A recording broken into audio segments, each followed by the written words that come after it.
নবী আমার বলেন, লা তাজুলু কদামা ইবনে আদম ইয়াউমাল কিয়ামা, কিয়ামতের ময়দানে কোন বনি আদম এক কদম পা সামনে বাড়াতে পারবে না। হাত্তা ইয়াসআল আন খামসিন, পাঁচটা প্রশ্নের জবাব না দিয়ে কোন বনি আদম একটা কদম সামনে বাড়াতে পারবে না। এত ভয়াবহ সেদিন আমার বাজিরা, শুধুমাত্র আমার আপনার পয়গম্বর ব্যতীত অন্য অন্য নবীরাও নাফসি নাফসি করতে থাকবে। আমার বাবাজিরা, নাফসি নাফসি মানে আমি কি হব জানি না, আমি কি হব জানি না, নিজের চিন্তায় পয়গম্বর নবী রাসূল ব্যস্ত থাকবে। আমার আপনার নবী ব্যতীত এর নবীর উম্মতের দল, তাইলে ওই দিন কি পরিমাণ ভয়াবহ দিন হবে, যেই দিন সমস্ত আম্বিয়া কেরামও নাফসি নাফসি করবে। এত কঠিন দিন আমার বাজারে, যেই দিন সম্পর্কে আল্লাহ জানা দেয়, ইয়াউমা লা তামলিকু নাফসুল লিনাফসিন শাইআ ওয়াল আমরু ইয়াউমা ইযিন লিল্লাহ।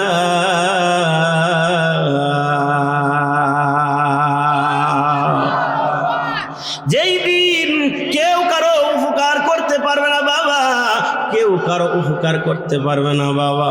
দুনিয়াতে কেউ যদি মুসিবতের মধ্যে পড়ে বাবা, আপনি আগে না আসলে আর একজনে আসে, আপনার ভাই না আগে আসলে আর একজনে প্রতিবেশী আসে, প্রতিবেশী একজন না আসলে অন্যজনে আসে, ঠিক কি ঠিক না বাবা? তার মানে দুনিয়াতে মুসিবতের মধ্যে পড়লে কেউ না কেউ কিন্তু আগে আসে রে বাবা। কিন্তু আখিরাতের ময়দান, কবরের জিন্দেগি এমন একটা জিন্দেগি যেই জায়গায় কেউ উপকার করতে পারবে না, কেউ উপকার করতে যাবেও না, যাওয়ার মতো সিস্টেম আমার আল্লাহ রাখেন নাই বাবা। এমন কি আমার আল্লাহ জানায়া দেয়, ইয়াউমা ইয়াফিরুল মারউ মিন আখিহি ওয়া উম্মিহি ওয়া আবিহি ওয়া সাহিবাতিহি ওয়া বানিহি লিকুল্লি ইমরিইন মিনহুম ইয়াউমাইযিন শানুন ইগনিহি।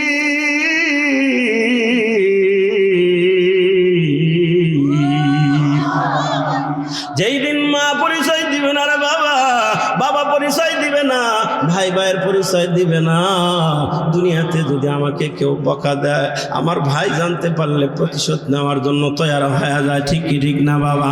আমার সামনে আমার বাবাকে কেউ বকা দিলে তার হলকুম ধরার চেষ্টা করব, কেন আমার বাবাকে তুই বকা দিলি? তার মানে দুনিয়াতে আমার বাবাজিরা একজন একজনের জন্য জীবনটা দিয়া দেয় রে বাবা। কিন্তু ওই ময়দান এমন একটা ভয়াবহ রে বাবা, কেউ পরিচয় দিবে না। যেই মা এত কষ্ট করে তোমার গর্ভে ধারণ করলো, যেই মা তোমার চিকিৎসা করার জন্য মায়ের সবচাইতে আদরের গয়নাগুলো বিক্রি করে তোমার চিকিৎসা চালাইলো, ওই মা কিয়ামতের ময়দানে পরিচয় দিবে না, বলবে আমার তো বিয়েই হয় নাই। বাবা বলবে আমার ছেলে বিয়ে নাই। ভাই বলবে কই আমার ভাই বলতে কেউ ছিল না। কেমন তেলি ভয়াবহ যেই সময় নবীরা পর্যন্ত নাফসি নাফসি করবে। এ বাবা, নবী আমার জানায় দেয় ওই ভয়াবহ ময়দানে পাঁচটা প্রশ্নের জবাব না দেওয়া পর্যন্ত কোনো যুবক বলেন, বৃদ্ধ বলেন, বনিতা বলেন, নারী বলেন, পুরুষ বলেন, কোনো আদম একটা কদম পা সামনে বাড়াতে পারবে না। কয়টা প্রশ্ন বাবা? বলেন না বাবা কয়টা?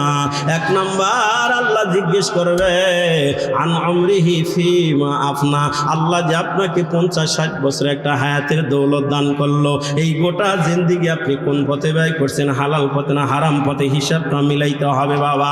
এ বাবা, গত পরশুদিন রাত্রের বেলা কি দা ভাত খাইছেন, এখন জিজ্ঞাসা করলে শতকরা 80% মানুষ বলতে পারবে না। 3 দিন পূর্বে দুপুরে কি দা ভাত খাইছিলেন মনে নাই।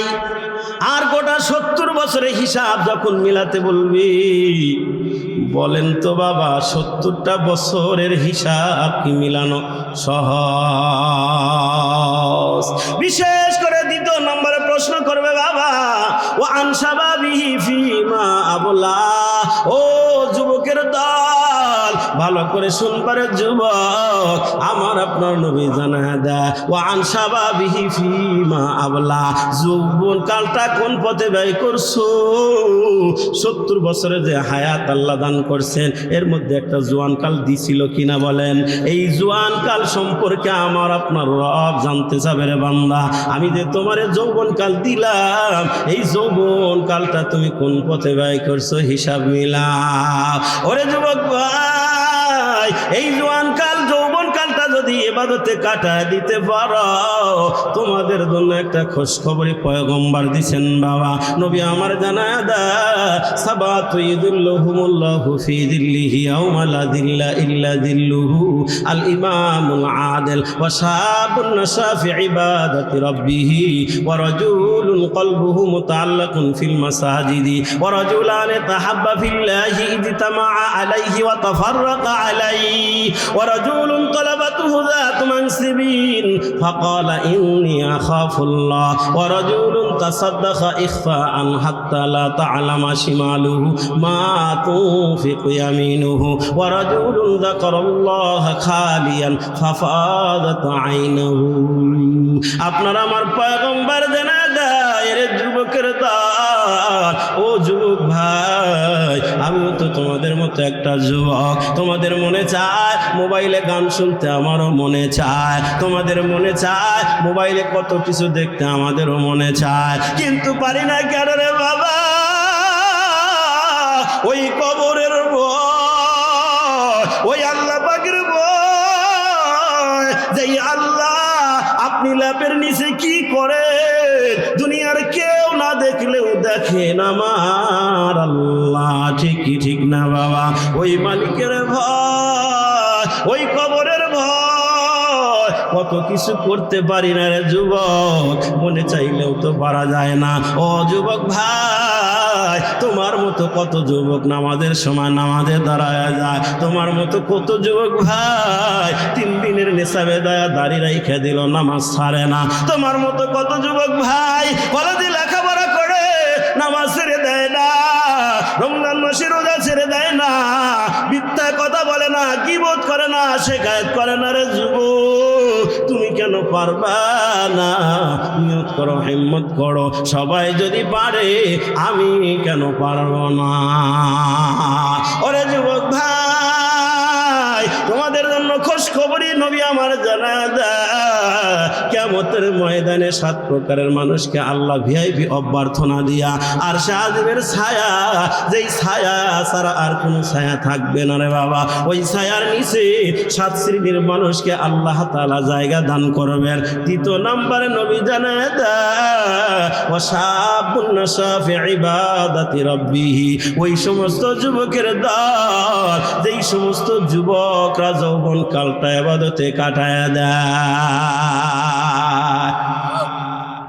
এরে যুবক ভাই, ইয়ারফোনটা কানের ভিতরে দিয়া গান না শুই না, তুমি যদি ওয়াজ শুনতে পারো, কোরআন তেলাওয়াত শুনতে পারো রে যুবক, তুমি যদি তোমার এই কান দিয়া কোরআনের তেলাওয়াত শোনো, এই কান কিয়ামতের ময়দানে তোমার পক্ষে সাক্ষী হয়ে যাবে।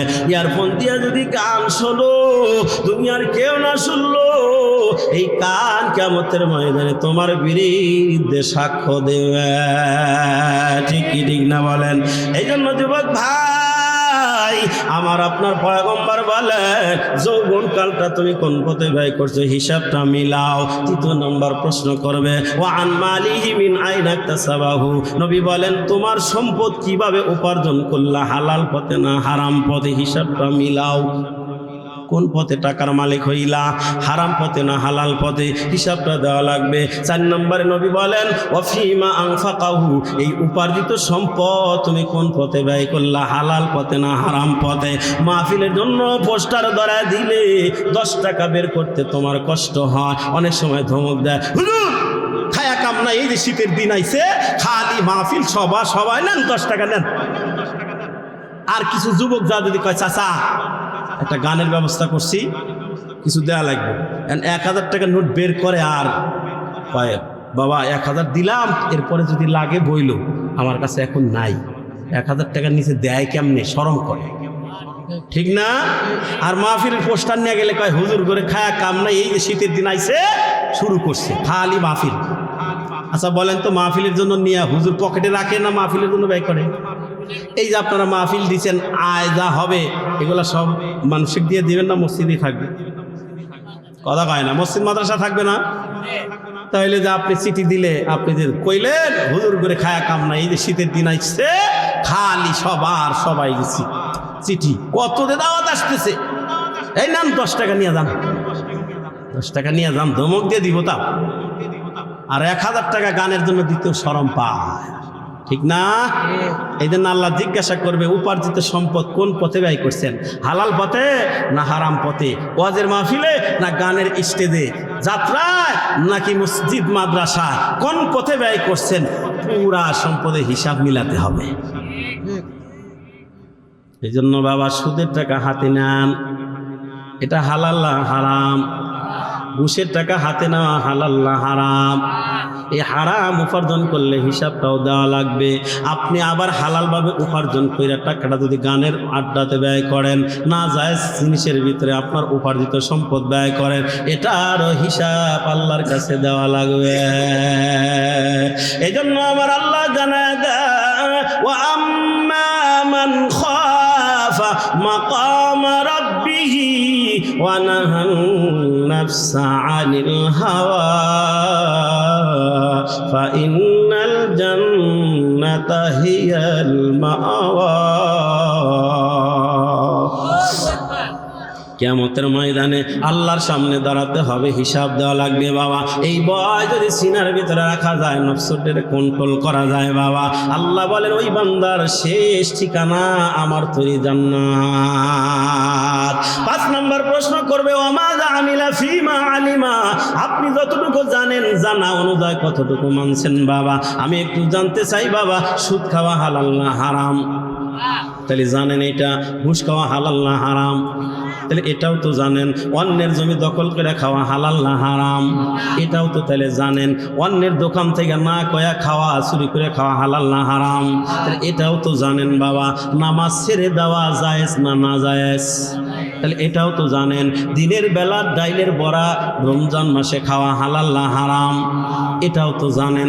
এই যে জানেন, জানা অনুযায়ী কতটুকু মানছেন, আল্লাহর কাছে হিসাব দেওয়া লাগবে। এই 5টা প্রশ্নের জবাব না দেওয়া পর্যন্ত কোনো বনি আদম সামনে এক কদম পা বাড়াতে পারবে না বাবা। এই প্রশ্নগুলা আমাদের দিল থেকে, দিমাগ থেকে ভুলে যাই যখন, আমরা তখন বেপরোয়া গুনাহ করি। এগুলা যদি স্মরণে রাখা যায় বাবা, তাইলে গুনাহ থেকে বেঁচে থাকা সহজ হয়ে যায় বাবা। এ বাবা, কবরের ভয় দিলের ভিতরে ঢোকাতে হবে বাবা। গভীর রাত একটু খেয়াল করবেন বাবা, মনোযোগ দিয়ে শুনবেন আমার বাবাজিরা। গভীর রাত্রিতে খলিফাতুল মুসলিমিন হযরত ওমর রাদিয়াল্লাহু তাআলা আনহুর নাম মনে হয় সবাই শুনছেন না শোনেন নাই? খলিফাতুল মুসলিমিন, 2 নম্বর যার দ্বিতীয় নম্বর খলিফা, জান্নাতি 10 জন সাহাবীর 2 নম্বরে যার নাম, এ বাবা তার নাম হলো হযরত ওমর রাদিয়াল্লাহু তাআলা আনহু। তিনি খলিফাতুল মুসলিমিন একদিন রাষ্ট্রের কাজ শেষ করে আমার বাবাজিরা আরামের বিছানা ঘুমাতে গেলেন, কিন্তু ঘুম আসতেছে না। আস্তে আস্তে ঘুম বিছানা ত্যাগ করে তিনি সালমান ফার্সির বাড়ির দিকে রওনা। এ বাবা, সালমান ফার্সি বহুত বড় একজন সম্মানিত সাহাবী ছিলেন বাবা। যেই সাহাবীর বয়স পয়গম্বরের দুয়ার বরকতে আল্লাহ তাআলা 250 থেকে 300 বছর হায়াত দিয়েছিলেন। উম্মতি মুহাম্মাদের মধ্যে সবচাইতে বেশি হায়াতের মালিক হয়েছিলেন হযরত সালমান ফার্সি, যিনি 150 বছর বয়সে ইসলাম কবুল করেছিলেন আমার বাবাজিরা। ওই সালমান ফার্সির বাড়ির দিকে রওনা হযরত ওমর রাদিয়াল্লাহু তাআলা আনহু গভীর রাত্রিতে আমার বাবা আস্তে আস্তে করে সালমান ফার্সির বাড়িতে গেলেন বাবা। যাওয়ার পর সালমান ফার্সি রাদিয়াল্লাহু তাআলা আনহু ঘরের দরজা এরকম যখন আঘাত করলেন, ভিতর থেকে জিজ্ঞেস করলেন কে? বাহির থেকে জবাব দেয়, ভাই সালমান রে, আমি ওমর। সালমান ফার্সি বলেন, এই যুবক ভাই কই যাও? বসো বসো।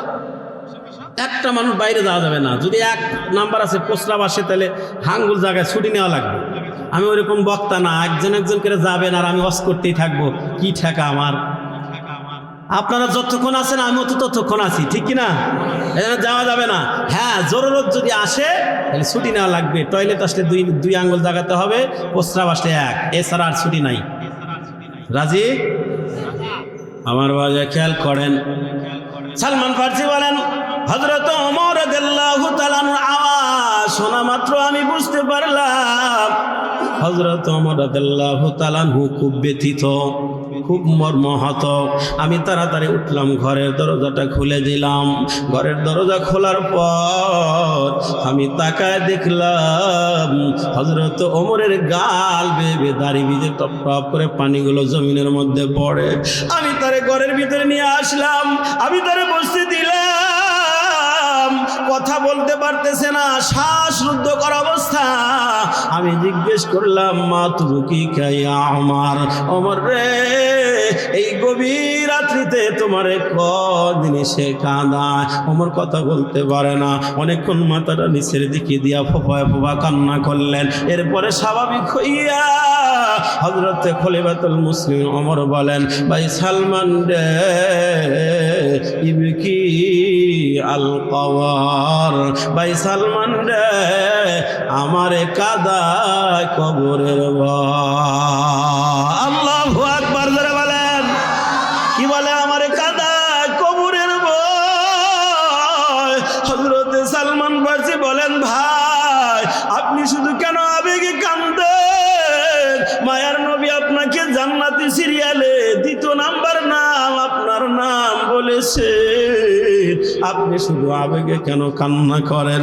তখন হযরত ওমর রাদিয়াল্লাহু তাআলা কিছু কথা বললেন। বাবা, এই কথাগুলো সংক্ষিপ্ত আমি আপনাদেরকে শোনাতে চাচ্ছি। বাবা, হযরত ওমর বলেন, ভাই সালমান, রাসূল যখন ছিল, আমি যদি কোনো কাজ করতাম, আমার যদি ভুল হইতো, মায়ার নবী বলতো, ওমর রে এটা এইভাবে না এইভাবে করো, আমার শুধরায় দিতেন।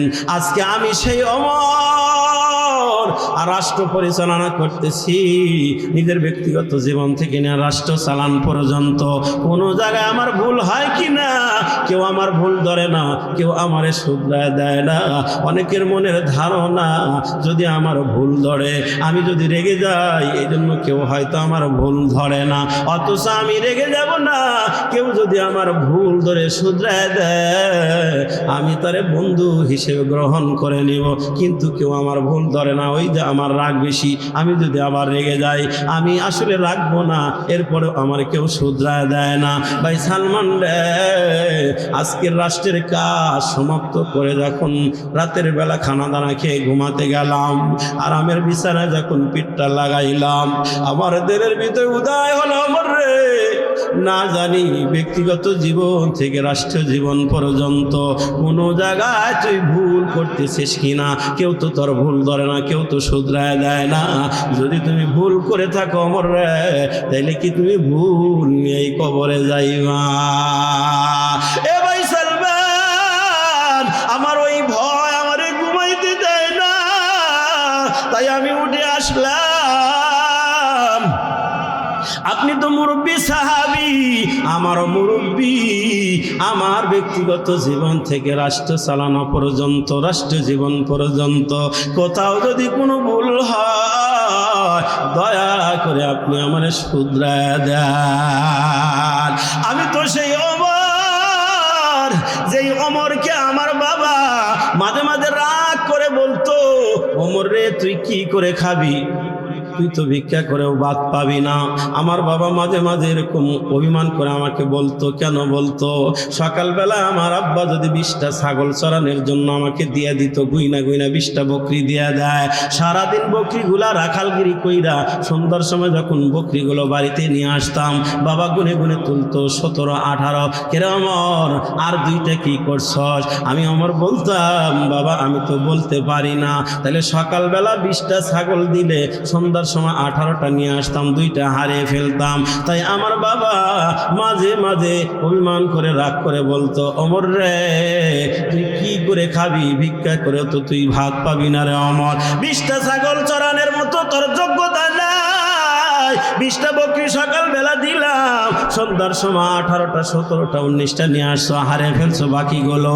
ওরে ওমর তুই কি করে খাবি? হযরত ওমর কান্দে আর বলে ভাই সালমান, আমি তো সেই ওমর যেই ওমর 20টা ছাগলের রাখালগিরির যোগ্যতা আমার ছিল না, কিন্তু আমি নবীর হাতে হাত দিয়া বাইআত হওয়ার কারণে, মুসলমান হইয়া নবীজির সংস্পর্শে থাকার কারণে, নবীজির আদর্শ মানার কারণে যেই ওমর 20টা ছাগলের রাখালগিরি করতে পারে নাই, সেই ওমর আজকে 26 লক্ষ বর্গ মাইলের শাসক।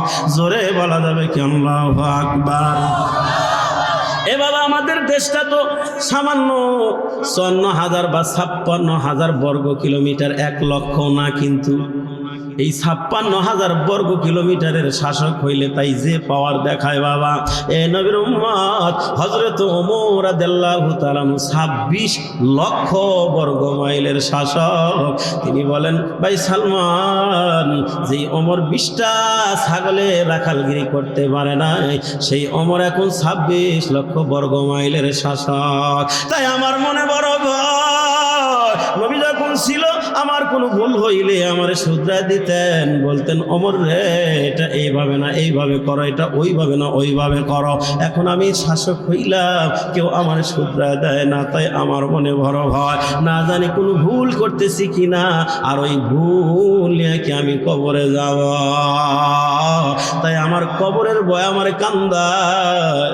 ভাই সালমান, আমি তোমার কাছে আসলাম, আমার যদি ব্যক্তিগত জীবন থেকে নিয়ে রাষ্ট্র জীবন পর্যন্ত কোথাও যদি আমার ভুল থেকে থাকে ভাই, আমার একটু শুধরায় দেন, আমি তওবা করে গুনাহমুক্ত কবরে যেতে চাই। আল্লাহু আকবার বলেন। হযরত সালমান ফারসি রাদিয়াল্লাহু তাআলা বলেন ভাই আমার, যেহেতু তুমি আমার কাছে গভীর রজনীতে আসছো ভুল থাকলে শুধরানোর জন্য, তাইলে আমি তোমার একটু শুধরায় দেই। আমি যতটুকু জানি না আমার জানা মতে তোমার মধ্যে 2টা ভুল পাওয়া যায়। কয়টা ভুল? জোরে কর। হযরত ওমর কান্দার বলে ভাই তাড়াতাড়ি আমারে শুধরায় দেন, আমি তওবা করে গুনাহমুক্ত কবরে যেতে চাই, তাড়াতাড়ি আমার শুধরায়া দেন। এবার সালমান ফারসি বলে ভাই আমার, আমি জানতে পারলাম তুমি খলিফা হওয়ার পরে নাকি এখনো তুমি নাকি 2 তরকারি দেখাবার খাও। বুঝেন ভালো করে, কয় তুমি খলিফা হওয়ার পরে এখনো নাকি 2 তরকারি দেখাবার খাও। ওমর রে, আল্লাহ যাকে অর্থ সম্পদ দান করছে 2 তরকারি কেন 20 আইটেমের খাবে, আল্লাহ পাকের শুকরিয়া আদায় করবে, সমস্যা নাই। কিন্তু ওমর রে, তুমি খলিফা হয়া নিজেই যদি তুমি 2 তরকারি দেখাবার খাও, তোমার প্রজাদের মধ্যে এমন প্রজা আছে রে আমার, যিনি রুটি জোগাড় করতে পারলে তরকারি জোগাড় করতে পারে না, তরকারি জোগাড় করলে রুটি জোগাড় করতে পারে না রে ওমর। তুমি নিজেই যদি 2 তরকারি দেখাবার খাও, তোমার রাজ্যের মধ্যে যেই প্রজার রুটি আছে তরকারি নাই, তরকারি আছে রুটি নাই, তুমি তার দুঃখ কষ্ট কেমনে বুঝবা? আল্লাহু আকবার, আল্লাহু আকবার। আপনাদের দৃষ্টিতে কি মনে হয়, এটা কি ভুল? সবাই বলেন।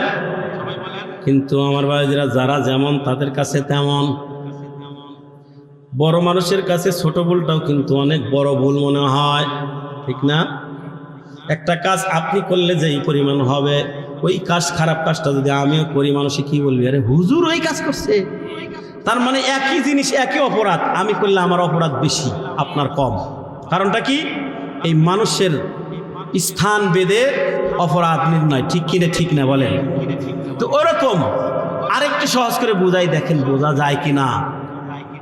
অনেক সময় দেখবেন গরিব মানুষরা মাটি কাটে না, এই চুক্তিতে হোক আবার দিন মজুর হোক, 500-700 টাকা সারাদিন মাটি কাটবে। অনেক সময় এরকম হয় যে মাটি কাটতে কাটতে হঠাৎ করে কোনো ভাইয়ের কোদাল পায়ের আঙ্গুলে লাইগা আঙ্গুলের মাথা কাইটে পড়ে গেছে, হয় না এরকম? কি করে অনেক সময় মাথা থেকে গামছাটার খুইলা টান দিয়া একটু গামছার তেনা বানায়া একটু দুবলা গাছ দাঁত দিয়ে চিবাইয়া ওই কাটা আঙ্গুলের মাথায় দিয়া ওই গামছার তেনা দিয়ে পেঁচাইয়া আবার মাটি কাটা শুরু করে। আছে না নাই? জোরে বলেন। আবার মাটি কাটা শুরু করছে। পক্ষান্তরে আপনার এই এলাকার একজন ভিআইপি পার্সন যদি নামাজ পড়ার জন্য মসজিদে আসতেছে, আসার সময় একটা ইটার সাথে অথবা একটা কুয়ার সাথে হুজুট লাইগা পায়ের একটু চামড়া উঠে গেছে, কি উঠছে? একটু চামড়া, এই বেচারা আর মসজিদে আসে না, সোজা টাঙ্গাইল হসপিটালের দিকে দৌড়। কেন? একজনের আঙ্গুলের মাথা পড়ে গেল, তেনা দিয়ে পেঁচায় মাটি কাটতেছে, আর এনার শুধু একটু চামড়া উঠছে, ইনি মসজিদেও আসে না, কোথায় যায়? হসপিটালে যায়। তার মানে হলো এই বড় লোকের ডায়াবেটিস, ইনি জানে এই চামড়া এখান যদি একটু ছাল উঠছে, যদি চিকিৎসা না করা হয় তাইলে আমার বাবাজিরা এখান থেকে আস্তে আস্তে পচন শুরু হবে। ঠিক কি ঠিক না? এজন্য তার কাছে এই ছাল ওঠাটাই অনেক বড় ব্যথা মনে হয়, দৌড়ায় হসপিটালে যায়। পক্ষান্তরে একজন মাটি কাটনেওয়ালার আঙ্গুলের মাথায় পড়ে গেছে, ওর কাছে এটা মামুলি ব্যাপার, উনি আবার মাটি কাটছে। ঠিক প্রজেক্টরের ভাই কোথায় আছেন? প্রজেক্টর বন্ধ হয়ে গেছে, এইদিকে আসেন, খেয়াল করেন। ঠিক ব্যাপারটা এমনই, একজনের একটু ছাল উঠলে তার কাছে এটা অনেক বড়, আর একজন আঙ্গুল পড়ে গেলে ওইটা তার কাছে কিছুই মনে হয় না। ঠিক যেই লোকটা 5 ওয়াক্ত নামাজ প্রতিদিন পড়ে, হঠাৎ কোনো কারণে একটা ওয়াক্ত যদি ছুইটা যায়, দেখবেন তার আফসোসের আর অন্ত নাই, আফসোস করতে থাকে। আর একটা লোক 5 ওয়াক্তর 1 ওয়াক্তও পড়ে না, ওর কোনো অনুভূতিই নাই, ওর কোনো আফসোসই নাই। ঠিক কি ঠিক না? ব্যাপারটা আসলে এমনই। আমার বাবাজিরা, ওমর রাদিয়াল্লাহু তাআলা আনহুর ভুল না, কিন্তু তাদের কাছে এটা মনে হইতেছে ভুল। বান্দা, ওনারা আল্লাহর প্রিয় বান্দা, তাদের ছোট্ট জিনিসটা অনেক বড় ভুল মনে হয়। তাই ওমর রাদিয়াল্লাহু তাআলা আনহু বলতেছেন যে আমারে শুধরায় দেন। তখন হযরতে সালমান ফার্সি বললেন, তুমি নিজেই খলিফা হয়ে যদি 2 তরকারিতে খাবার খাও, যার রুটি আছে তরকারি নাই, তরকারি আছে রুটি নাই, তুমি তার দুঃখ কষ্ট কেমনে বুঝবা? হযরত ওমর কান্দার বলে, ভাই সালমান, ওয়াদা দিলাম রে, আর যতদিন আল্লাহ বাঁচা রাখবে আর জীবনে কোনোদিন 2 তরকারিতে খাবার খাবো না। এবার হযরত ওমর বলে, ভাই সালমান, তাড়াতাড়ি আমারে শুধরায় দেন, দ্বিতীয় নাম্বার কি ভুল আমার মধ্যে আছে? আমার বাবাজিরা, হযরত সালমান বলেন, ভাই ওমর রে, আমি জানতে পারলাম তুমি খলিফা হওয়ার পরে এখনো নাকি দিনের বেলা 1 ড্রেস কাপড় ব্যবহার করো, রাতের বেলা 1 ড্রেস কাপড় ব্যবহার করো। ওমর রে, যাকে আল্লাহ অর্থ সম্পদ দান করছে 2 ড্রেস কেন 20 ড্রেস কাপড় ব্যবহার করবে, আল্লাহ পাকের শুকরিয়া আদায় করবে, সমস্যা নাই। কিন্তু তুমি খলিফা হয়ে যদি নিজেই 2 ড্রেস কাপড় ব্যবহার করো, তোমার এই রাজ্যের মধ্যে এমন প্রজা আছে যেই প্রজার লুঙ্গি আছে জামা নাই, জামা আছে লুঙ্গি নাই, এমন প্রজা তোমার রাজ্যের মধ্যে পাওয়া যায়। স্বামী স্ত্রী মিলে বড় একটা কাপড়, ছোট কাপড় দিয়া লজ্জাস্থান রাইখা রাখে, স্বামী স্ত্রী মিলে 2 জন কাপড়। ওমর রে, তুমি প্রজা, তুমি রাজা হইয়া, তুমি প্রতিনিধি হইয়া, তুমি খলিফা হইয়া তুমি নিজেই যদি 2 ড্রেস কাপড় ব্যবহার করো, তোমার প্রজাদের মধ্যে যারা লুঙ্গি আছে জামা নাই, জামা আছে লুঙ্গি নাই, তার দুঃখ কষ্ট তুমি কেমনে বুঝবা? আল্লাহু আকবার বলেন। এর নবীর উম্মতের দল, নবীদের জামানায় এরকম ছিল। একজন সাহাবী আমার বাবাদের ফজরের নামাজে, মাগরিবের নামাজে আসে সবার পরে, আবার মসজিদ সালাম ফিরানোর সাথে সাথে মসজিদ থেকে তাড়াতাড়ি বের হয়ে যায়। সাহাবীদের মধ্যে কানাকষা শুরু হয়ে গেল, কি ব্যাপার, আমাদের অমুক ভাই কি মুনাফিক হয়ে গেল কিনা? আসে সবার পরে, যায় আবার সবার আগে। এক পর্যায়ে নবীকে জানাইলেন। নবী আমার জোহরের নামাজ পড়া ওই সাহাবীকে ডাক দিয়ে বললেন, ও ভাই এদিকে আয়, কি ব্যাপার, নামাজে আসো সবার পরে, যাও সবার আগে, এই আলামতটা তো ভালো না, মুনাফিক আলামত, তুমি কি মুনাফিক হয়ে গেলা কিনা? এবার ওই সাহাবী কান্দে, চোখের পানি ছেড়ে কান্না শুরু করছে। নবী বলে, কি ব্যাপার, আমি কি তোমারে কষ্ট দিলাম নাকি, কান্না করো কেন? এবার ওই সাহাবী বলে, নবী ফজরের নামাজে আর মাগরিবের নামাজে আসি সবার পরে, আবার সালাম ফিরানোর সাথে যাই সবার আগে। ওগো নবী, আপনার সাহাবী মুনাফিক হয় না, তাহলে কেন তুমি আগে যাও? কয় শোনেন গো নবী, এই যে আমার পরনে বড় কাপড়টা দেখতেছেন গো নবী, আমি আর আমার স্ত্রীর মধ্যে এই বড় একটা মাত্র কাপড়, আর ছোট ছোট লজ্জাস্থান রাখার মতো 2-3টা কাপড় আছে, বড় কাপড় নাই। পুরা 17 টাকার মতো কাপড় নাই, এই বড় একটা মাত্র কাপড়, এই কাপড়টা পরিধান করে আমি আপনার পিছনে জামাতের সাথে নামাজ আদায় করার জন্য আসি গো নবী। আপনার পিছনে নামাজ পড়ার পর আমার মনে চায় যে আপনার সামনে বসে আপনার কথাগুলো শুনি, আমার মনে চাওয়ার পরেও আমি থাকতে পারি না। বলে কেন পারো না? ও গো নবী, ফজরের নামাজ আর মাগরিবের নামাজের সময় অল্প থাকি, নামাজ কাজা হয়ে যাবে। আমার স্ত্রীকে আমার ঘরের ভিতরে একটা গর্ত করে, ওই গর্তের ভিতরে কোনো রকম লজ্জাস্থান ঢাকে মতো ছোট্ট কাপড় দিয়ে লজ্জাস্থান ঢাকা, ওই গর্তের ভিতরে আমার স্ত্রীকে নামা রাখি। আমি মসজিদে নামাজ পইরা আবার বাসায় যাওয়ার পর ওই ছোট্ট কাপড় পইরা লজ্জাস্থান রেখে আমি গর্তের মধ্যে নামি, আর এই বড় কাপড়টা আমি খুলে দেই। আমার স্ত্রী বড় কাপড়টা পরিধান কইরা ওক্ত মতো নামাজ আদায় করে। এই জন্য নবী আমার বড় মনে চায় অন্যান্য সাহাবীদের মতো আপনার দরবারে বসি, আপনার কথা শুনি, কিন্তু আমি মনে চাইলেও পারি না গো নবী। ওই সাহাবীও কান্দে, নবী শুনে আর কান্দে। নবী আমার বলে, ও সাহাবাকেরা, আমার সাহাবীর এই করুণ অবস্থা, তোমাদের মধ্যে কে আছো রে যার একের অধিক 2টা কাপড়ের অধিক 3 নাম্বার কাপড় আছে, যার একের অধিক 2-এর অধিক একটা জামা আছে, একটা জামার সাহাবীর জন্য দাও। তোমাদের স্ত্রীদের 2-এর অধিক যাদের কাপড় আছে, আমার এই সাহাবীর স্ত্রীর জন্য একটা করে কাপড় তোমরা হাদিয়া দান করো। সাহাবায়ে কেরাম বাড়িতে চলে যায়, যার যার বাড়ি থেকে একটা করে 2টা করে কাপড় নিয়ে আসলেন, মসজিদে নববীতে নবীর সামনে রাখলেন, কাপড়ে একটা ইস্তবা হয়ে গেল। নবী আমার বলে, ও সাহাবী শোন, আজ হয়তো তোমার পরে আসা লাগবে না, আগে যাওয়া লাগবে না, এই যে জামাগুলা নাও, এই জামাগুলা গায়ে দিয়া তুমি নামাজে আসবা, আর এই কাপড়গুলা দিয়ে যাও, তোমার বিবিকে দিবা, তোমার বিবির আর গর্তে নেমে থাকা লাগবে না। ওরে নবীর উম্মত, এরপরে সাহাবী জামাতে নামাজ পড়ার জন্য মসজিদে আসতো রে বাবা। আপনার আমার কি এই হালাত আছে নাকি? জোরে বলেন, আমার আপনার কি এই হালাত আছে নাকি?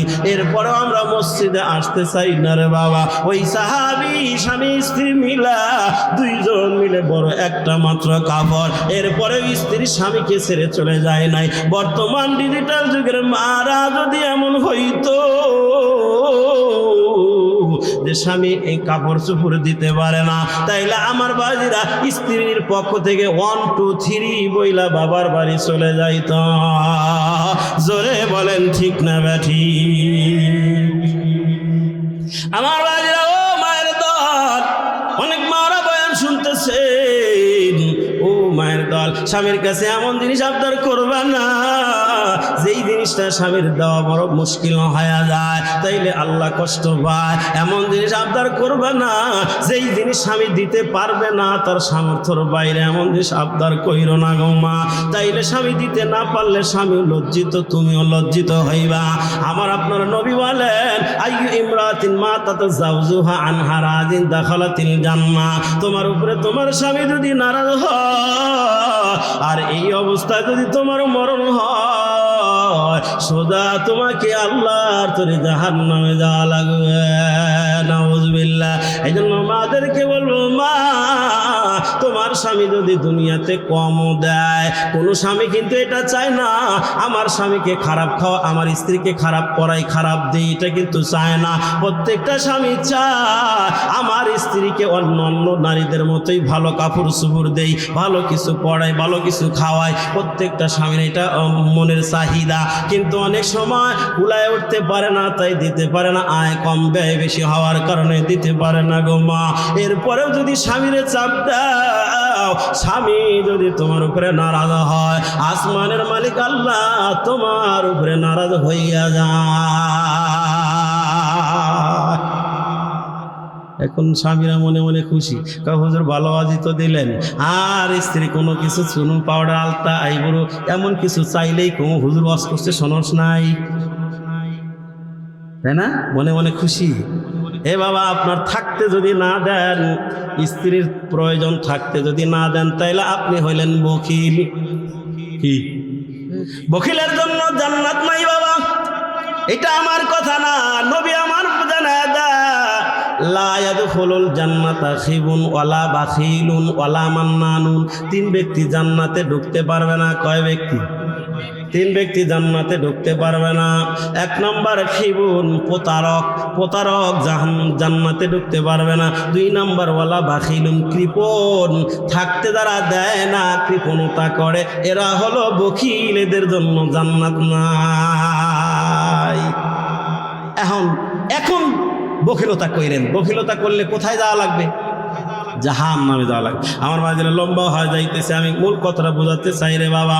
হযরত ওমর রাদিয়াল্লাহু তাআলা আনহুকে হযরত সালমান ফারসি বলতেছিলেন, ভাই তুমি রাজা হইয়া, তুমি খলিফা হইয়া যদি 2 ড্রেস কাপড় ব্যবহার করো, যার একটা লুঙ্গি আছে জামা নাই, জামা আছে লুঙ্গি নাই, তার দুঃখ কষ্ট কেমনে বুঝবা?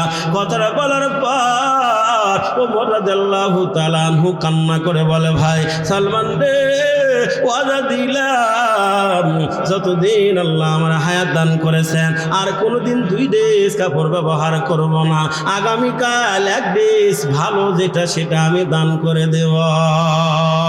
লা ইলাহা ইল্লাল্লাহ, লা ইলাহা ইল্লাল্লাহ, লা ইলাহা ইল্লাল্লাহু মুহাম্মাদুর রাসূলুল্লাহ সাল্লাল্লাহু আলাইহি ওয়াসাল্লাম। চলবে কিছুক্ষণ না দোয়া করে দিব? কথাটা শেষ দেই, তাই না? খেয়াল করেন বাবা, খুব সংক্ষেপে। হযরত ওমর রাদিয়াল্লাহু তাআলা আনহু ওয়াদা করলেন, ভাই 2 ড্রেস আর ব্যবহার করব না, একটা দান করে দেব, আগামীকাল দান করে দেব। এবার হযরত ওমর গভীর রাত্রিতে হযরত সালমান ফারসিকে বলেন, আওসানি ইয়া হাবিবি, ও ভাইজান আমারে কিছু নসিহত করে দেন, যা আমি আমল করলে জান্নাতে যেতে পারবো। এবার হযরত সালমান ফারসি 3টা নসিহত করলেন বাবা। এই নসিহত সালমান ফারসির পক্ষ থেকে করেন নাই, যেই নসিহতগুলো পয়গম্বর করেছিলেন ওই নসিহতগুলো একটু স্মরণ করায় দিলেন বাবা। হযরত সালমান বলে, ভাই আমার 1 নম্বর নসিহত শোনো, কখনোই তুমি অহংকারী হইবা না, অহংকার করবা না, ক্ষমতার অহংকার দেখাইবা না, পাওয়ারের অহংকার দেখাইবা না, দিলের ভিতরে অহংকারকে স্থান দিবা না। 1 নম্বর নসিহত। 2 নম্বর নসিহত আমার বাবাজিরা, হযরত সালমান ফারসি বলেন, ভাই ওমর রে, কখনোই তুমি লোভী হইবা না, অর্থের লোভী হইবা না, ক্ষমতার লোভী হইবা না, কখনোই লোভকে দিলের ভিতরে স্থান দিবা না।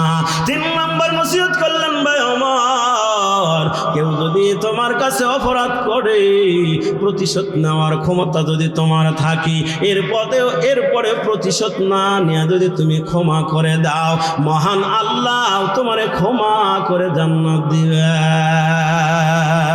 ওয়াল কাযিমিনাল গায়যা ওয়াল আফিনা আনিন নাস আল্লাহু ইউহিব্বুল মুহসিনিন।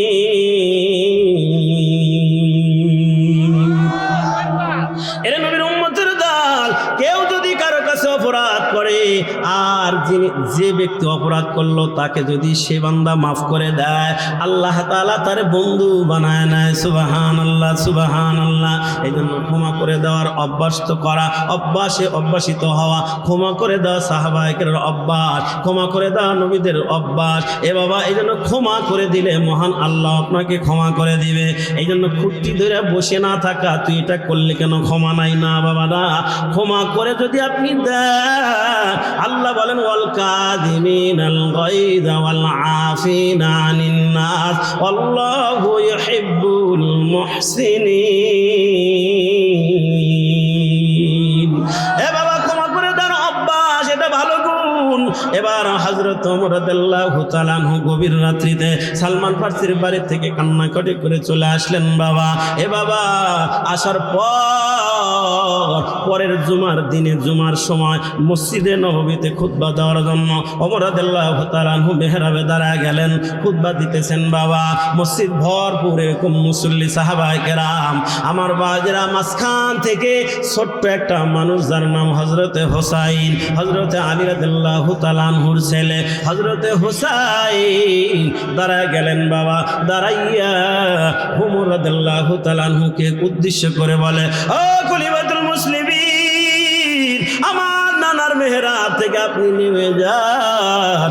আপনি আমার নানার মেহরাবে দাঁড়ায়া খুতবা দেওয়ার উপযুক্ত না।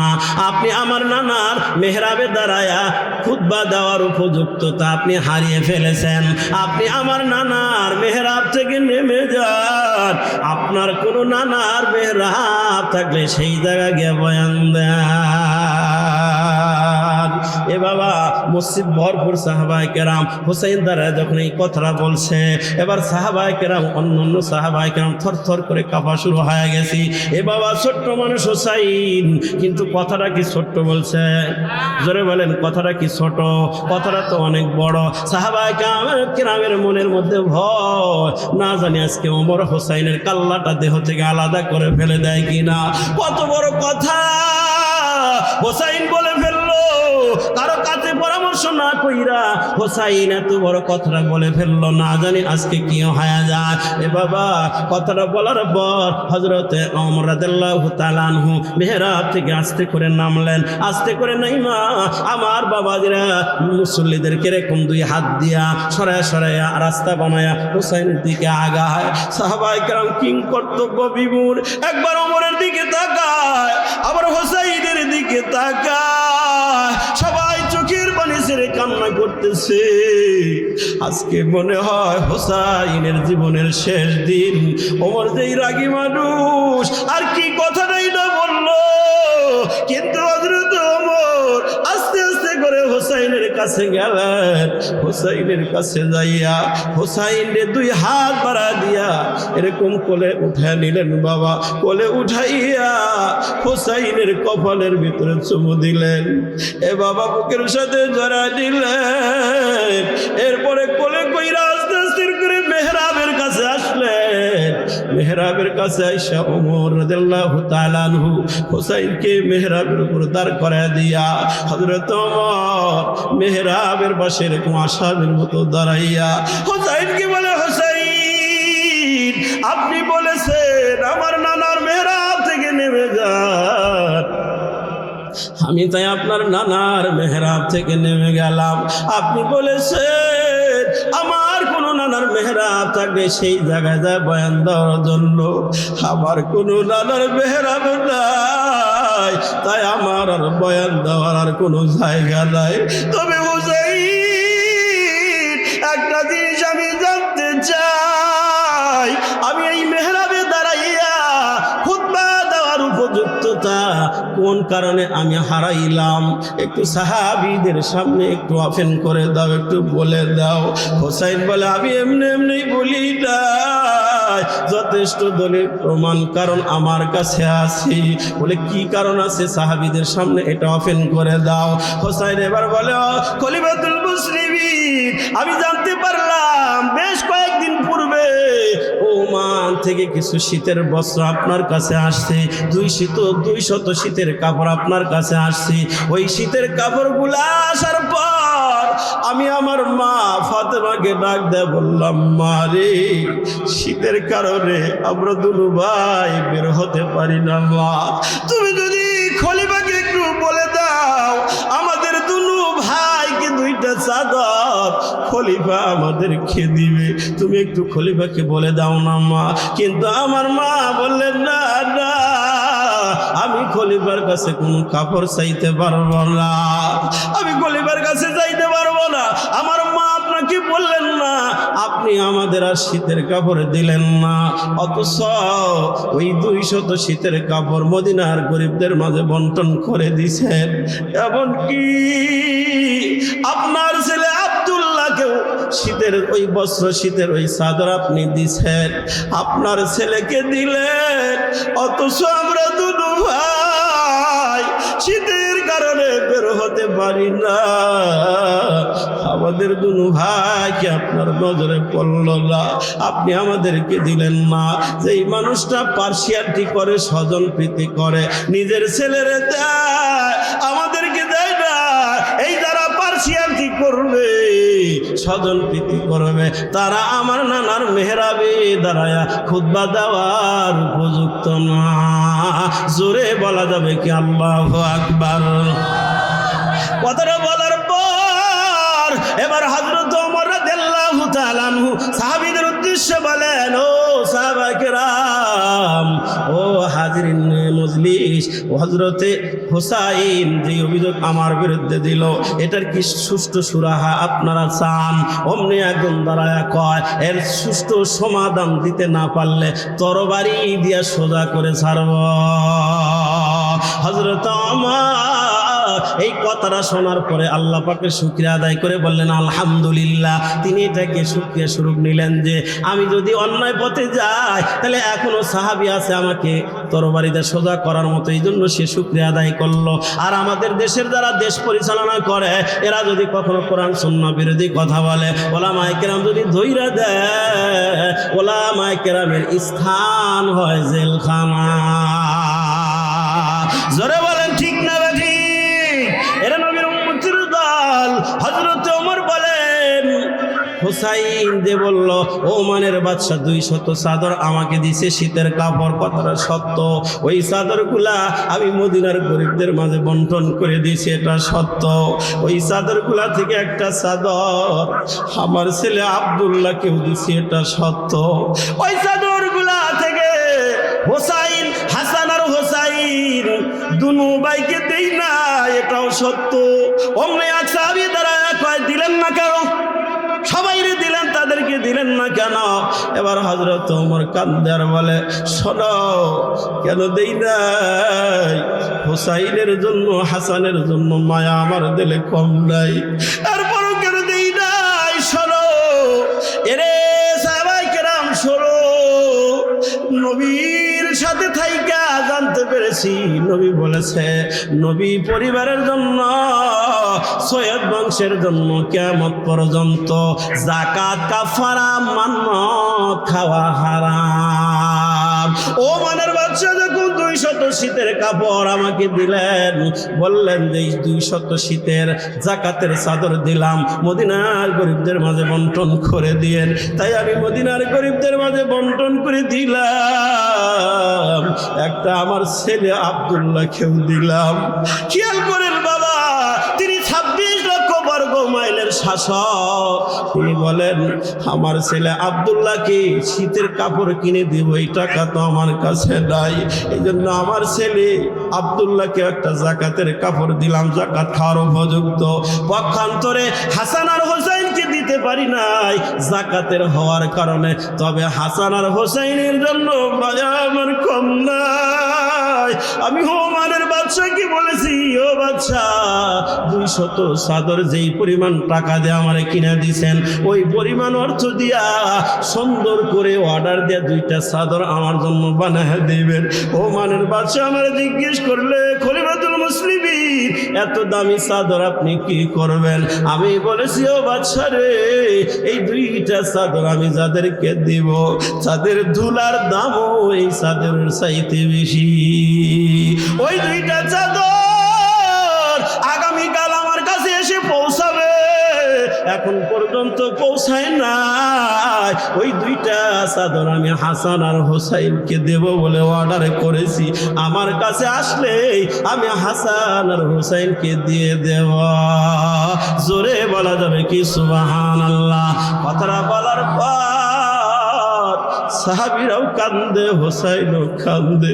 হোসাইন বলেন, নাসমাউ নাকি, ও খলিফাতুল মুসলিমিন, যেটা ভেবেছিলাম তা না, আপনি তো পার্সিয়ালিটি করেন নাই। আপনার কথা শুনব, আপনার কথা মতো প্রয়োজনে সাগরে ঝাঁপ দিব। আপনি আমার নানার মেহরাবে দাঁড়ায় যান, আপনি আমার নানা মেহরাবে দাঁড়ায় খুতবা দেওয়ার উপযুক্ত। আল্লাহু আকবার। এ বাবা শেষ করে দিলাম। ওই রাতে, ওই দিন রাতের বেলা মায়ার নবী আমার বাবার স্বপ্ন যোগে ওমর রাদিয়াল্লাহু তাআলা আনহুর সাথে দেখা। ওমর রাদিয়াল্লাহু তাআলা আনহু নবীজিকে দেখে ক্রন্দন করতেছেন, নবী কতদিন যাবত আপনাকে দেখি না। আপনি যখন ছিলেন যদি ঘুম না আসতো দৌড়ায় আপনার দরবারে আসতাম। আপনার এই দুরারি চেহারাটা দেখা মাত্র সকল প্রকারের পেরেশানি দূর হয়ে যাইত, সকল প্রকারের চিন্তা দূর হয়ে যাইত। নবী গো কতদিন যাবত আপনাকে দেখি না, একটু বসেন না, একটু কথা বলবো। আমার বাবাজিরা পয়গম্বর বললেন, ওমর আজকে আমি বসবো না, অন্যদিন কথা বলবো, আজকে শুধু তোমাকে একটা সুসংবাদ দেওয়ার জন্য আসি। কি সুসংবাদ বাবা? 1 মিনিটে শেষ করে দিচ্ছি। আমার বাবাজিরা নবী বলেন, ওমর রে আজকে দুপুরে জুমার সময় আমার নাতি হোসাইনের সাথে তুমি যেই সুন্দর ব্যবহার করেছো, তোমার সাহস ছিল, হিম্মত ছিল, পাওয়ার ছিল, হোসাইনের কল্লাটা দেহ থেকে আল্লাহ আলাদা করে দিতে পারতা গো ওমর, কিন্তু তুমি করো নাই। কি হয়েছে? এভাবে করেন কেন? কি হয়েছে? আপনার হাতে বা করেন কেন বারবার? ওই যে লোকটা ওই যে জ্যাকেট পরে এমনি এমনি খেয়াল করেন বাবা। পয়গম্বর আলাইহিস সালাতু ওয়াস সালাম ওমরকে বলে, ওমর রে তোমারে আমি সুসংবাদ দিতেছি, আমার নাতির সাথে সুন্দর অনুপম চরিত্র দেখানোর জন্য তোমারে সুসংবাদ দিলাম। ওমর রে তুমি যখন মরবা তোমার কবরটা আমার রওজার পাশেই হবে। আল্লাহু আকবার।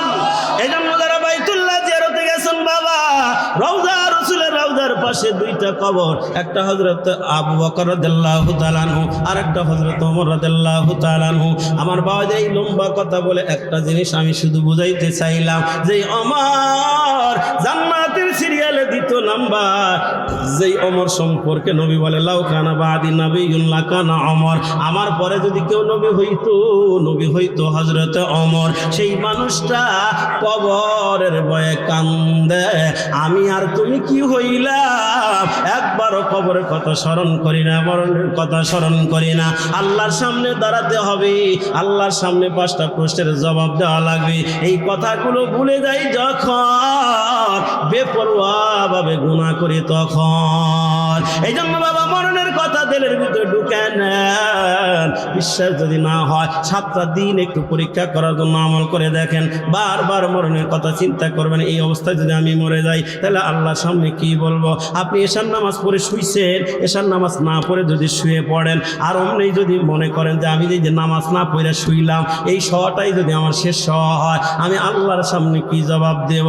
দেখবেন খোদার কসম আপনি নামাজ না পড়ে আপনি ঘুমাইতেই পারবেন না। এই জন্য নবী বলেন, মরণের কথা তোমরা বেশি বেশি স্মরণ করো, দেখবা আমলের তারাক্কি হবে, গুনার কাজ আস্তে আস্তে দূরে চলে যাবে, দিলের ভিতরে আগ্রহ, ভালো কাজ করার আগ্রহ তৈরি হবে। এই জন্য বাপজিরা আমার আসে, যেহেতু আমার আল্লাহ বলছেন কুল্লু নাফসিন যায়িকাতুল মাউত, মরতে যেহেতু হবে, তাইলে মরার জন্য প্রস্তুতি নেই, আমল আমরা শুধরাই নেই। ঈমান আমল না শুধরাইয়া ওই কবরে গেলে কবরটা বড় ভয়ানক হয়ে যাবে। আল্লাহ তাআলা আমাকে আপনাদের সবাইকে, মা বোনদেরকে ঈমান আমল শুধরানোর তৌফিক দান করেন। জোরে বলে আমিন, আর একটু জোরে বলে আমিন। রাত শেষ করে যখন বিরহমাতিকা ইয়া আরহামার রাহিমিন বললাম, অমনি মহিলা প্যান্ডেল থেকে কান্নার আওয়াজ, সবাই দৌড়া গেলেন। দৌড়া এসে আমাকে খবর দিল, হুজুর আল্লাহর একজন বান্দি মোনাজাত শেষ, স্ট্রোক করে সাথে সাথে দুনিয়াতে। তাইলে বাবা মরণ এত কাছে রে বাবা, মরণ কিন্তু এত দূরে না রে বাবা। আমি আপনি মাহফিল করে বাড়িতে যেতে পারবো এমন গ্যারান্টি আমাদের কারো নাই। এই কথাটা যদি আমরা দিলে বসাইতে পারি, এই লোকটাকে নামাজ পড়ো বলা লাগবে না, এই লোকটাকে যাকাত দাও বলা লাগবে না, এই লোকটাকে ভালো কাজ করার আগ্রহ ওয়াজ করা লাগবে না, সে নিজে নিজেই করা আগ্রহ তৈরি হবে, খারাপ ছেড়ে দিবে।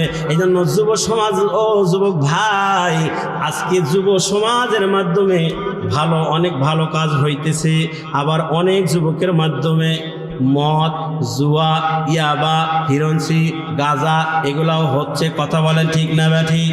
আরো ধরে বলেন ঠিক না ব্যাঠিক? আমি একটু আপনাদের কাছে ওয়াদা নিতে চাই, মরতে যেহেতু হবে, মরা যেহেতু লাগবে, আমি আপনি কে ওই হারামের সাথে জড়িত হব না। যারা যারা রাজি একটা করে হাত আল্লাহরে দেখা।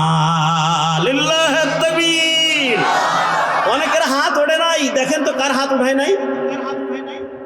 আমরা মদ, জুয়া, গাঁজা এরপরে হারামের সাথে জড়িত হব না, বলি ইনশাআল্লাহ। আল্লাহ পাক যেই হুকুমগুলা করেছেন আদায় করার, এগুলো আমরা করব, বলি ইনশাআল্লাহ। আল্লাহ আমাদের কবুল করেন, জোরে বলে আমিন। অনেক মারা আসছে, মাদেরকে একটা হাদিস শোনায় দেই আমার মাদের সম্পর্কে। এর ভিতরেই কথা হইছে, আমার বাদিরা মারাও যদি মরণের কথা স্মরণ করে, এই মা শ্বশুর শাশুড়ির সাথে খারাপ ব্যবহার করবে না। ঠিক কি ঠিক না বলেন? যেই মা চিন্তা করবে আমি এখন বউ মা হয়ে আসছি শ্বশুর বাড়িতে, আমিও একদিন শাশুড়ি মা হব, ঠিক না? যেই বৌমা এখন বৌমা হয়ে আসছে শ্বশুর শাশুড়ির কাছে, এই বৌমাও একদিন শাশুড়ি মা হবে না? হবে না? ওই মা যদি চিন্তা করে আমি যদি আমার শ্বশুর শাশুড়ির সাথে দুর্ব্যবহার করি, আমি যেদিন শাশুড়ি হব তাহলে আমার ছেলের বউ আমার সাথে দুর্ব্যবহার করবে, এটাই স্বাভাবিক। কামা তাদিনু তুদানু, ঠিক কি ঠিক না? যেমন কর্ম তেমন ফল। এই জন্য বোনদেরকে বলবো, বোন আপনারা তো অনেক সময় যারা বউ হয়ে আসে, এরা অনেক সময় নিজের বাবার বাড়িতে যাওয়ার পরে নিজের ভাই বউকে ওয়াজ করে, ওই মাতার উকুন আনে আর ওয়াজ করে, কয় ভাবি মা বাবার প্রতি একটু খেয়াল রাখিস, একটু গোসলে পানি টানি উঠাইয়া দিস, কাপড় চুলগুলো একটু ধুয়ে দিস। আবার ওই বোন স্বামীর বাড়িতে আসার পরে রাতের বেলা স্বামীর কাছে শুয়ে শুয়ে কানে কানে কয়, এই তোমার মা আর বাবার ঝামেলা ভাল লাগে না, তাড়াতাড়ি আলাদা হও, নইলে আমার শহরে নিয়ে নাও। আছে যেরকম এরকম আল্লাহ আল্লাহ মহিলা আছে না নাই? ওই বোনকে বলবো, বোন তুমি কেন আমাকে নিয়ে ওয়াজ করলেও হবে না, এমনকি আব্দুল কাদের জেলানিকে নিয়েও যদি তোমার ভাই বউকে ওয়াজ করাও, আর তুমি যদি তোমার স্বামীর মা বাবার সেবা যত্ন না করো, তাইলে তোমার ভাবি তোমার জন্মদাতা মা বাবার সেবা যত্ন করবে না, এটাই স্বাভাবিক। ও বোন, সত্যি যদি তোমার জন্মদাতা মা আর বাবার ভালো চাও, তাইলে তুমি তোমার স্বামীর মা বাবার সেবা যত্ন করো, তাইলে ওই দিকটা দেখবা তোমার বাইবুর দিলের ভিতরে তোমার আল্লাহ তোমার মা বাবার মায়া মহব্বত ঢুকায় দিবে। এই জায়গায় অনেক আছেন আবার শ্বশুর হয়েছেন, ওই জায়গায় মারাও অনেক শাশুড়ি হয়েছে। তাদেরকেও একটা কথা বলি, যারা শ্বশুর হয়েছেন, যারা শাশুড়ি হয়েছেন, আপনি যদি আপনার মেয়েটা শ্বশুর বাড়ি, তার শ্বশুর বাড়ি বা অর্থাৎ আপনার বিয়াই বিয়ানের কাছে আপনার মেয়ে যে বিয়ে দিলেন ভালো থাকুক, এটা যদি সত্যি চান, তাইলে আপনার ছেলে দিয়া যেই মেয়েটা আপনার বাড়িতে আনছেন, এটারে কাজের বুয়া মনে কইরেন না, এটারে নিজের মেয়ে মনে কইরা আদর সোহাগ মায়া মমতা দেয়া ভালোবাসেন। ওদিক দিয়ে আপনার বিয়াই আর বিয়ানের দিলের ভিতরে আপনার মেয়ের ভালোবাসা ঢুকে দিবে আমার আল্লাহ। আপনি আপনার ছেলের বউকে ভালোবাসবেন, নিজের মেয়ে মনে করে আদর সোহাগ দিবেন, ওদিক দিয়ে আপনার মেয়েকেও আপনার বিয়ান আদর সোহাগ করবে। কামাতা দিনু তুদানু, আপনি আপনার ছেলের বউরে কাজের বুয়া যদি মনে করেন, আপনি যতই দোয়া করেন না কেন, আপনার বিয়ান আপনার মেয়েকেও ভালোবাসবে না, এটাই স্বাভাবিক না? আল্লাহ আমাদের উভয়কে বুঝ দান করেন, আমল করার তৌফিক দান করেন। সকলে বলে আমিন, আর জোরে বলে আমিন।